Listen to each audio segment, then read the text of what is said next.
Bonjour à tous et à toutes, j'espère que vous allez bien. Installez-vous confortablement. On se retrouve pour une vidéo où on va parler du moteur pas à pas. Le moteur pas à pas, vous allez pouvoir le rencontrer dans les imprimantes 3D, dans les CNC, et ce qui fait qu'on le rencontre dans ce genre d'application, c'est surtout pour sa grande précision de déplacement. Globalement, on utilise un moteur pas à pas quand on veut avoir un déplacement précis, parce qu'avec un moteur à courant continu, on est approximatif, et surtout sur un servomoteur, on ne peut pas forcément faire 360 degrés. En tout cas, le servomoteur n'est pas fait pour faire ce genre de choses, alors qu'un moteur pas à pas est fait pour se déplacer vite, sur plusieurs tours, et surtout, on va pouvoir très facilement piloter son déplacement. Donc pour cette vidéo, vous aurez besoin d'une carte Arduino Uno, d'un câble USB pour le charger, d'un moteur NEMA 17, d'un driver A4988, d'une alimentation 12 volts, courant continu, d'une plaque de prototypage et des fils du pont. Alors, c'est une méthode pour piloter un moteur pas à pas. Il en existe d'autres, évidemment. Je ne vais pas vous montrer comment le piloter directement avec votre Arduino parce que de toute façon, vous êtes limité en termes de couple et en termes de puissance. Donc, je vous conseille vivement d'utiliser un driver dans tous les cas pour respecter cet étage de puissance parce que votre carte Arduino sera vite limitée dès le moment où vous aurez une charge sur votre moteur. Et donc, on va commencer par vous expliquer ce qu'est le moteur pas à pas. Alors, un moteur pas à pas, c'est comme un moteur à courant continu, il a des bobines, mais globalement, on va pouvoir piloter ce moteur en lui donnant des pulsations, et ces pulsations vont alimenter une bobine, ce qui fait que le rotor va s'aligner. On reste sur le même principe d'un moteur à courant continu, hein. Je rappelle très brièvement que un moteur fonctionne dans le sens où on a un champ magnétique qui est créé par le stator et le rotor est lui traversé par un courant, et quand on arrive à ce cas de figure, il y a une force qui se crée qui va aligner le rotor au champ magnétique. Et donc, vous l'aurez compris, ben, on a juste à inverser les bobines pour qu'ils puissent tourner de l'autre côté.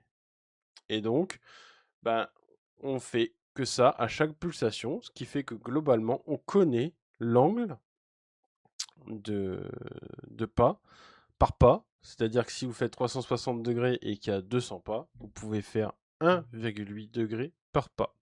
Petite précision que j'ai omis de vous dire dans cette vidéo.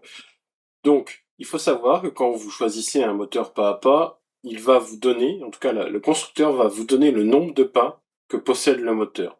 Et donc, en fonction de la précision que vous voulez, eh bien, il faut choisir un moteur avec un certain nombre de pas. Pour notre cas, le moteur NEMA 17 possède 200 pas. Un NEMA 23 va aussi posséder 200 pas. Donc, c'est tout ce que je voulais dire. Faites attention au nombre de pas que possède votre moteur. Petite précision, il y a certains moteurs pas à pas qui ont un réducteur. Il faut faire attention au pas de réduction, c'est-à-dire au rapport de réduction. C'est-à-dire que parfois, quand vous faites un tour, ben, votre réducteur en sortie de réducteur, vous ne faites pas forcément un tour. Donc il faut aussi ça prendre en compte. Il faut prendre ça en compte aussi dans votre projet. Pour moi, pour ma part, c'est un moteur NEMA 17. Je n'ai pas de réducteur en sortie. Donc quand moi, il fera 200 pas, il fera réellement un tour. Le driver, quel est son rôle? Notre rôle déjà, d'une part, c'est de respecter cet étage de puissance. On alimente un moteur NEMA 17 à 12 volts. Donc il est évident que, évidemment, notre carte Arduino ne peut pas alimenter en 12 volts. Il existe des moteurs pas à pas qui s'alimentent en 5 volts. J'ai pas de problème là-dessus. Mais globalement, c'est bien pour faire de la démonstration. Après, bon, voilà. Il va aussi, du coup, nous permettre de gérer les impulsions et il va gérer à notre place la gestion des bobines.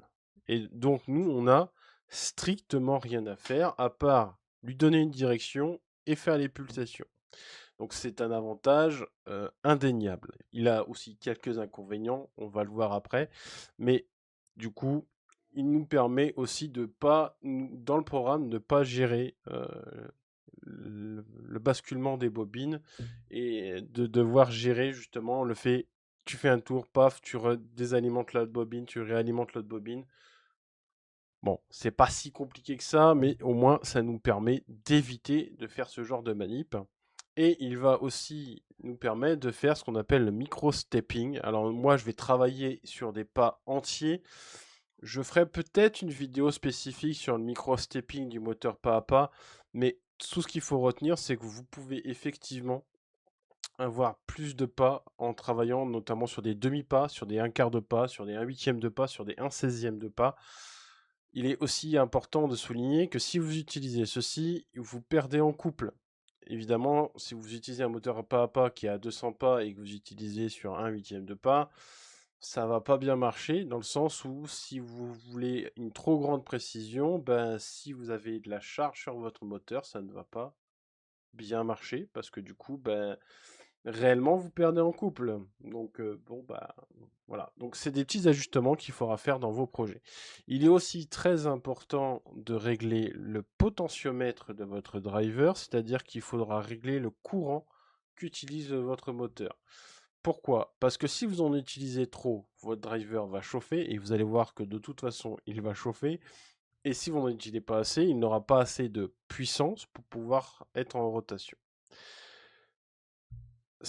Et donc, on arrive sur un défaut de ce driver, et c'est un peu le défaut de tout ce qui va être un petit peu euh, euh, pilotage de moteur. Par exemple, si vous utilisez un MOVSET pour piloter un moteur, vous verrez que les MOVSET ont une fâcheuse tendance à chauffer, et souvent on met des radiateurs sur ces MOVSET pour pas que ça chauffe, et c'est exactement la même chose sur les drivers. Mettez un petit dissipateur en alu collé sur la puce, vous verrez que ça vous dépannera, ou en tout cas ça limitera le fait qu'il crame et ça améliorera sa durée de vie. Il est très important de savoir que ces drivers ont quand même une fâcheuse tendance à cramer quand ils sont pas bien utilisés. Donc vraiment faites très attention déjà à la tension que vous allez y mettre, parce que du coup il y a des dangers électriques, et surtout faites attention à la chaleur qui se dissipera de cette puce. Maintenant qu'on a compris comment fonctionne un moteur pas à pas et un petit peu qu'on a compris comment fonctionne un driver, eh ben on va pouvoir passer au câblage. Alors, sur notre puce, sur notre driver, vous avez un V-motor et un GND. Vous lui mettez du 12 volts avec un petit condensateur de 100 microfarad de 16 volts. B2, A2, 2A, 1B et 1A sont les bobines de votre moteur pas à pas. Donc vous le câblez comme il y a sur le câblage. Le VDD et le GND, c'est le 5 volts de mon Arduino. À titre d'information, sur le VMOT, vous pouvez aller jusqu'à du 5 volts. La tension minimum est 8 volts. Et l'alimentation logique, le VDD et GND. Et donc, c'est une alimentation soit en 3,3 volts ou soit en 5 volts. Moi, je suis passé sur du 5 volts.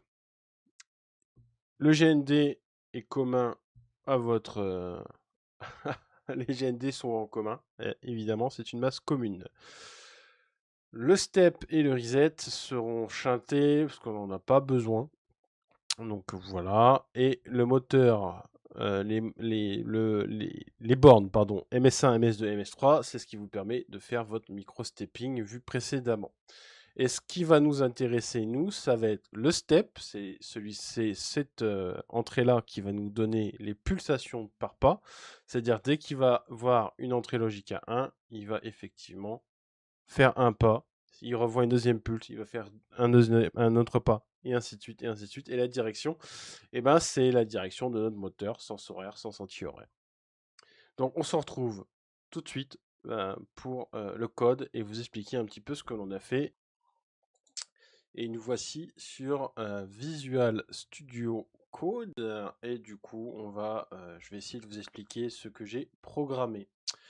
Alors, ici, vous avez, comme d'habitude, mes deux constantes qui sont des integers. Ce sera l'affectation de mes sorties. J'ai une sortie en 2 qui sera pour le step pin, qui va me permettre de gérer la pulsion, l'impulsion qui va me permettre de faire un pas.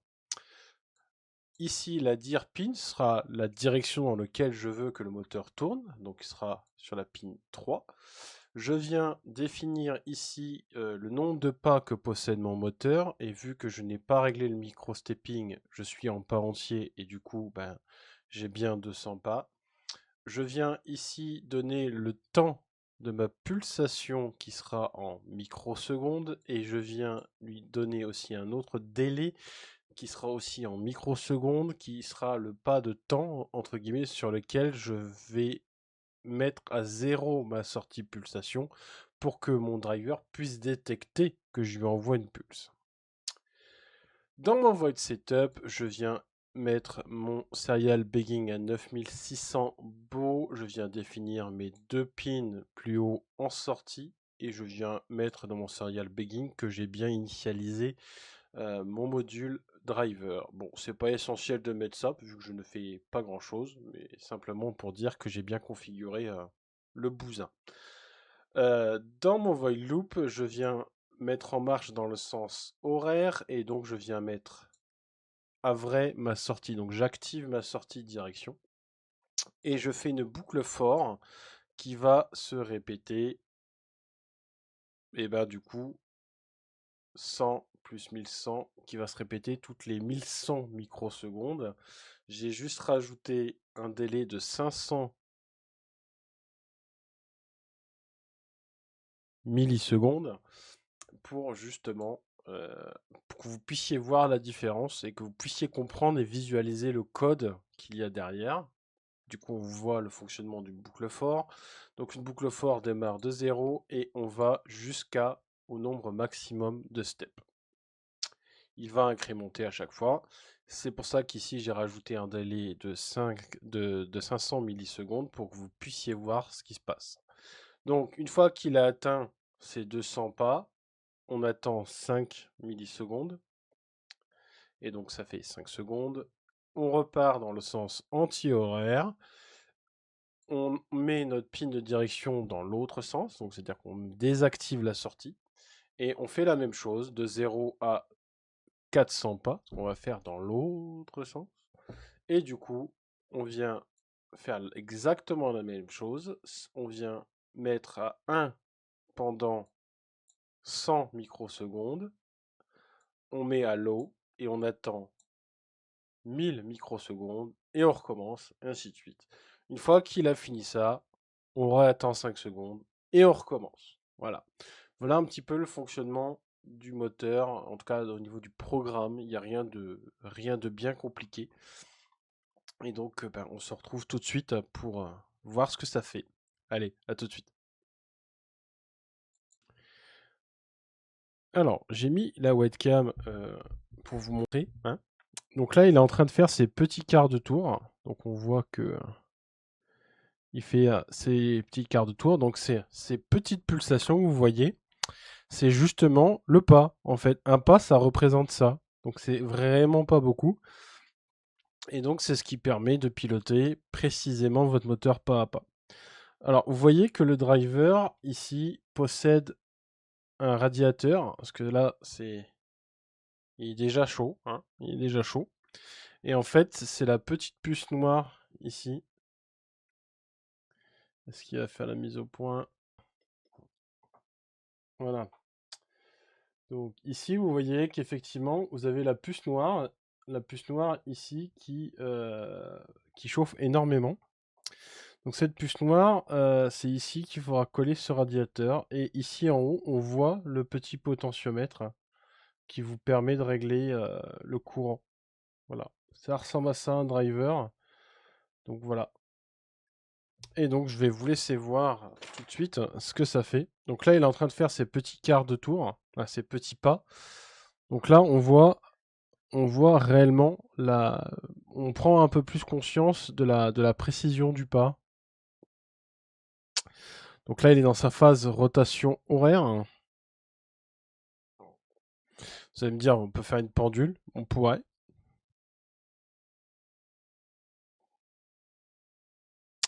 Donc là, normalement, il devrait arriver jusqu'ici.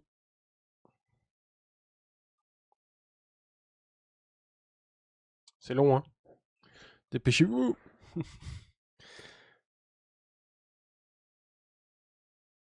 Donc pareil, hein, j'ai une alimentation ici à 12 volts. Donc vous voyez que je peux... il y a du 230 qui arrive dessus, donc il faut vraiment faire attention.